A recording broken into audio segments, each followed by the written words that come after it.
happy What Should I Do Wednesday. I hope you guys are having a fantastic, wonderful middle of your week. I know I am.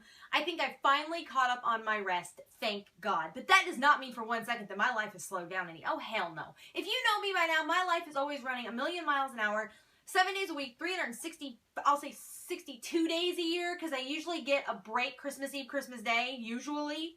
Like, everybody's in a food coma, including the kids, or they're off, like, playing with all their new stuff, and so my life tends to slow down a little bit, but even sometimes on Christmas, I don't get a break. It's been hectic. Eden started school yesterday. Reagan starts school tomorrow. Eden is getting used to riding the bus. Reagan's never ridden a bus. Like, she'll ride a bus home from school tomorrow. She'll ride a bus to and from school on Friday. The only reason she's not riding to school in the morning is because I'm taking her so that I can drop her off and cry and, you know, do the whole my baby's going to kindergarten thing. That'll be me. Eden loved 4th grade yesterday. She was not happy that she had homework on the first day. It was just kind of a chaotic night at my house last night, but it worked out well. In the end, everybody was happy and calm, and everybody's excited about school, which is great for me. And they're riding the bus this year because I'm going back to work, and I wanted to start them on the bus so I wouldn't have to start them like once I got a job, and now we're trying to get a bus schedule down and a job and whatever. I would just like to have the bus schedule already in place so my OCD ass can like take care of that and make sure it's all taken care of. And fingers crossed on the job front. I have an interview on Tuesday that I'm really excited about. The job is a really great opportunity for me and for my family, and so I'm really hoping it works out and that I get it. Don't worry, my videos will still come. They may come later in the day when I get home. It'll just be something I do at night, or I'll do a couple in advance on the weekends, or maybe I may like shoot them all on the weekends and then just post them on the actual day. I don't know. I'll figure it out, but I'm not going to quit doing my videos because I go and put my big girl pants on and go get a job. I will still do them. I may look exhausted.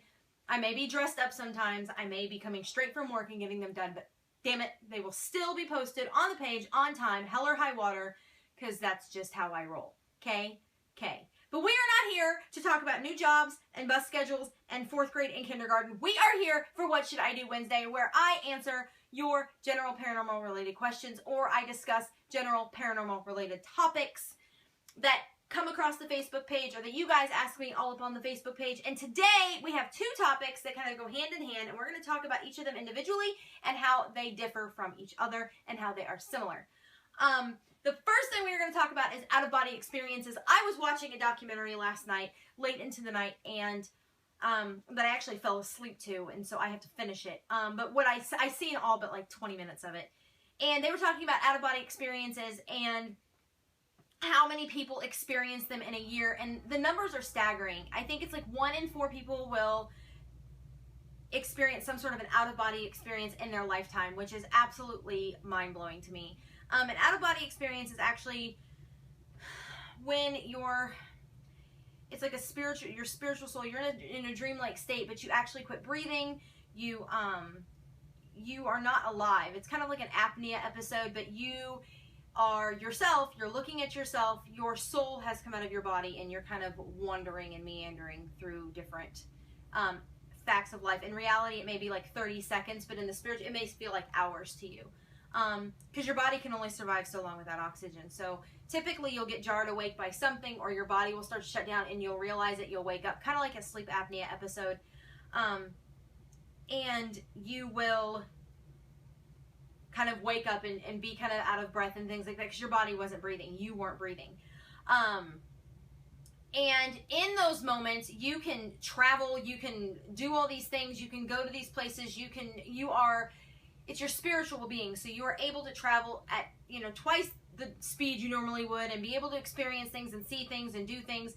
And it's really a really weird experience. I know the people that were talking on the show last night were talking about how they would see loved ones, they could walk in on their kids and walk into their family's house and see all these other instances and see these things happen. It was just really weird. And really kind of freaky. I've never personally experienced anything like that. And I'm not, after watching that craziness, I'm not really sure I want to. It was trippy. Like, I couldn't imagine laying in bed, asleep, and standing beside my bed watching myself. Like, that's weird. Like, I can't wrap my head around it. And I know people have experienced it, and from what they say, it's just absolutely trippy. It is beyond anything that they've ever experienced before. And they remember it, and it's weird. They can, recollect details and things that were happening around them. And while it felt like hours to them, it was maybe only 30 seconds to a minute. And their body kind of started to react and respond, and then they kind of came back together and woke up. A near-death experience, however, is a little bit different. Near-death experiences often happen when you are in some sort of an accident, or you have some sort of an illness, or you have something that makes your body's reaction to the environment slow down. Doctors believe that a near-death experience and the things that come from a near-death experience are actually how our chemicals are working in our brain, and how our brain processes the things that we are experiencing. However, for those of us who are kind of into the paranormal, we know that that's different. And those of us who are, are spiritually gifted, or have, empathetic tendencies, or have medium tendencies, who are mediums or are sensitives or anything like that, know that it's a little bit deeper than that it goes into something a little bit more unknown. And it's not the chemicals in our brain that are making us see the other side. We believe the other side exists, and we have just simply been given the key to the other side. Near-death experiences can bring with it a lot of pain and turmoil and trauma, because you are seeing something that you weren't necessarily maybe meant to see yet. You were given a peek onto the other side of the veil, and now you are left with what you've seen and what you experienced, as well as maybe what you brought back with you. We've talked about before in past videos about like hitchhikers, which are spirits that are attracted to your spirit, who, you may remind them of someone in their lifetime, and so they attach themselves to you as a comfort, and then you come out of it and you come back to earth and you are alive, but now you have this baggage with you because of what you've experienced. They don't believe that you're not dead during these. I mean, these are near-death experiences. These are things where, you may be being worked on, you may be having medical attention brought to you, but you're not dead. Your body has not shut down. Your heart is not completely stopped beating. Your lungs are still working. Everything's just kind of slowed down. They're losing you. You're crashing. Your heart rate's in the 40s, and you're not breathing very well on your own, and you're still breathing, but it's shallow, and so it's, your body is still, it's dying. You're not dead yet. You're near death, hence the name near-death experience. With an out-of-body experience, you're not breathing. Your heart may be beating, but you're not breathing. You're not really dead there either, but you're one step closer than you are in a near-death experience, because at least in a near-death experience, you're kind of breathing. And you may not be breathing on your own, but you may have an oxygen mask that's giving you oxygen. Oxygen is going to your brain. With an out-of-body experience, oxygen is no longer going to your brain. You are being cut off from your oxygen supply. Therefore, you are dead. You're dying. Like, you're falling apart. That's how they're different. With the near-death experience, your organs are still working. You're still functioning. With an out-of-body experience, your soul has left your body. It's meandering. It's going off and doing its own thing. Which is what happens when you die. So they're very similar, and they're very different. You're both experienced in a supernatural world. You're both experiencing, in both cases, you are experiencing supernatural phenomena. You are out of your body in one. You are going to the other side in another. You are both seeing the veil kind of being pulled back and moved, and the stories and the experiences that you can have coming back from them. You think, you try not to put, I personally try not to put a religious spin on it, but a lot of near-death experiences have talked about heaven, hell, evil, good. You can't, I think that's kind of something that your brain goes to when you think about a near-death experience, is you kind of get a glimpse of where you go when you die. And, I read the book, Heaven is for Real. It was written by a little boy who had a near-death experience, and he gave details of heaven. He gave details of the golden streets and of castles and mansions, and of meeting God, and and meeting Jesus and all these things, and they were detailed accounts, things that this little boy had never been taught, things that he had never known. His family was religious. He went to church, but the details were things that he had never been, they had never been discussed with, and he said that simply based on what he saw.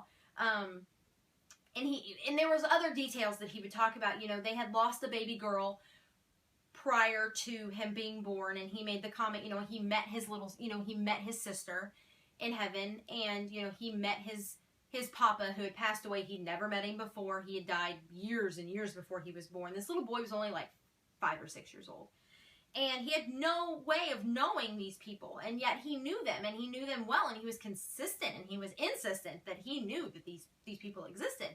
And there was only one way that he could do that, was by what he experienced in his near-death experience. And then you've heard of other stories of people who, walk down long halls and they're given a choice, go here for hell and here for heaven, or here for this and here for that, or, go straight into this veil. They're given these choices of, like purgatory or of paradise, or of, floating into the abyss. And so I think that everybody's near-death experience is different based on their life. I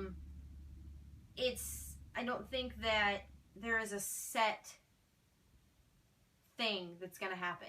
We don't know. The ones who've never experienced it don't know what's going to happen to us when we die. And we don't know what we're going to do when we die. These were near-death experiences. So we don't know that this is exactly how it's going to play out when we die. It's a really interesting topic to wrap your head around. And I chose to talk about them today to kind of get a discussion going on what your thoughts are on near-death experiences, out-of-body experiences. Have you experienced them? Have you, do you know somebody who has? What was your experience like? Are they similar to the things that I've talked about? Are they different from what I've talked about? It's really curious, and I really always like to do a video and then have it spark a conversation. That's what we're all about here, is talking about the paranormal and the supernatural and the things that go, bump in the night. But we talk about these experiences too, these things that happen to people all the time that people don't want to talk about because it's embarrassing, or it's weird, or it's different. And I'm sorry, but weird and different is kind of how we roll around here. And don't get embarrassed by it, because we're going to be the last ones to judge you. I'm always curious to know people's stories and hear their experiences, because it gives me more information, and it makes me more knowledgeable, and it's really, really interesting to me. So in the comments below when you watch the video, leave, if you've had an experience, a near-death experience or an out-of-body experience, let me know. Spark up a conversation, chit-chat amongst yourselves, and I will chit-chat with you, and we can just talk about this a little bit more on the page, because it's a really interesting topic, and I'm curious to know what you guys have experienced, or what maybe your loved ones have experienced. So like I said, leave those in the comments below and we can talk about it. It's just always fun to engage in those conversations like that. But that is all I have for What Should I Do Wednesday. I will be back on Friday for GA Flashback Friday, where I recap one of our past episodes of Ghost Adventures. Until then, stay happy, stay healthy, have a great rest of your Wednesday. Much love and happiness, guys.